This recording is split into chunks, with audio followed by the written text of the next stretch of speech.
আমি সবসময় বলার চেষ্টা করি, যারা বিবাহিত তারাও শুনে রাখেন, যারা অবিবাহিত তারাও শুনে রাখেন। মনে রাখবেন, দাম্পত্য জীবনে স্বামী স্ত্রীর মধ্যে শত ভেজাল লাগুক, শত গন্ডগোল লাগুক, শত অশান্তি হোক, খবরদার কিছু হলেই তালাক শব্দ মুখে উচ্চারণ করবেন, তালাকের কথা মুখে বলবেন না। এটা এত ছেলে খেলা না, এটা খুব ডেঞ্জারাস বিষয়। একবার বলে ফেলবেন, ব্যবহার করে ফেলবেন, তালাক হয়ে যাবে। এরপর এসে হুজুরের কাছে কানলেও সম্পর্ক জোড়া লাগানো সম্ভব হবে না, যদি ওই রকম তালাকে মোগাল্লাজা হয়ে যায়। এক তালাক দিছেন, বাঁচার উপায় আছে। দ্বিতীয় তালাক দিছেন, কখনো সেকেন্ড টাইম কখনো বলছেন, বাঁচার উপায় আছে। এরপরে যদি তৃতীয়বারও বলে ফেলেন তো শেষ। আর তাকে স্ত্রী হিসাবে গ্রহণ করতে পারবেন, এমনকি নতুন করে বিয়ে পড়ালেও সম্পর্ক আর জোড়া লাগা যাবে। কত মানুষ আমাদের কাছে এসে চোখের পানি ফেলে দেয়। যখন মাসালা জিজ্ঞাসা করতে আসে, মাসআলার উত্তরে দেখা যায় যে তালাকে মোগাল্লাজা হয়ে গেছে এবং স্বামী স্ত্রী হিসাবে আর থাকার সুযোগ নেই, নতুন করে বিয়ে পড়াইলেও কোনো কাজ হবে না।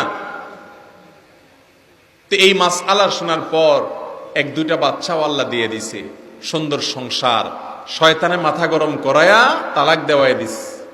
মানুষরূপী শয়তানরা ফুসলিয়া ফাসলিয়া তালাক দেওয়াই দিস। এরপর চোখের পানি ফেলে, কিন্তু জোড়া লাগানোর সুযোগ আর খবরদার। আমি এক্সট্রা কথা বলি বিভিন্ন জায়গায় যে ভাই, বউয়ের সাথে বেশি মনোমালিন্য হয়ে গেছে, তার অত্যাচারে আপনি অতিষ্ঠ হয়ে গেছেন, ধৈর্য ধারণ করতে পারতেছেন না, পারলে একটা ধাক্কা দেন, একটা সিমটি কাটেন, একটা আস্তে করে ছোট করে একটা বক্সিন টক্সিন মেরে দেন। যদি বেশি উল্টা পাল্টা করেন আপনার বিচার করা যাবে, এটার একটা বিহিত হবে। কিন্তু তালাক মেরে বসে থাকবেন, এটার বিহিত করা যাবে। কথায় কথায় তালাক, এটা ছোট লোকরা দেয়। অনেক ছোট লোক স্বামী আছে, কিছু হলেই কথায় কথায় তালাক দেয়। আবার ছোট লোক কিছু বউ আছে, কিছু হলেই গাট্টি বসকা ঠিক করে বলে বাপের বাড়ি গেলাম। এই দোনোটাই ছোট লোক। এই দোনোটাই কি? কিছু বন্ধু আছে ছোট লোক বন্ধু, যুবকরা ভালো বুঝবেন, কথায় কথায় কাট্টি দেয়, কথায় কথায় কিছু হলেই বলে কাট্টি, আর কথাবার্তা বলে না, আরে ব্লক করে ফেলছে, আছে না এরকম? এগুলো হলো ছোট লোক। ঠিক একইভাবে ওই স্বামীগুলা ছোট লোক, যারা কিছু হলেই তালাকের কথা বলে। ওই মহিলাগুলো ছোট লোক, যারা কিছু হলেই বলে তোমার সংসার রেখে আমি বাপের বাড়ি চলে গেলাম। কিরে বাবা, একটা সম্পর্ক এমনি এমনি হয় না, বিধায় খুব সাবধান থাকতে হবে।